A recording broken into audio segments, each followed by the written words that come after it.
trabaho ni Jobert ngayon. Natapos niya maglinis, tapos na mag-terminate, naglilinis. Pakilinis din rin yun, no? Ano yung boss? Makatara na may skills. Saan na naman ako? Sada. Pakiayos-ayos lang, maigi ha.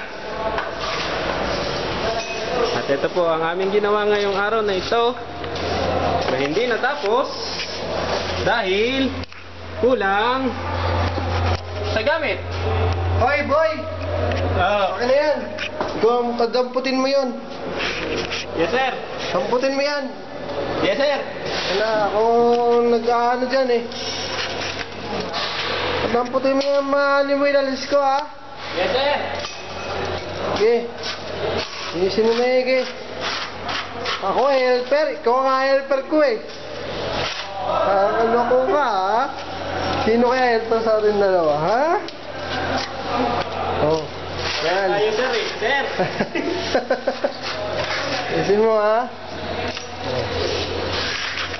Kailangan, tapos yung magtrabaho. Sabihin niya ako helper. Tignan mo sino ang naglilinis? Siya. Hindi ako. O yung sabi helper ako. Ngek niya.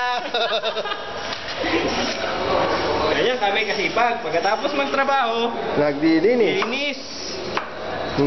Hindi na kailangan sabihan. sabihan. Dahil cleanliness is good for health. Baka madengge. Uso pa naman ang dengue. Dengue? Ngayon, Yahoo! kaya i-crimper natin ang lamok. 2 minutes lang para... Kaya nga.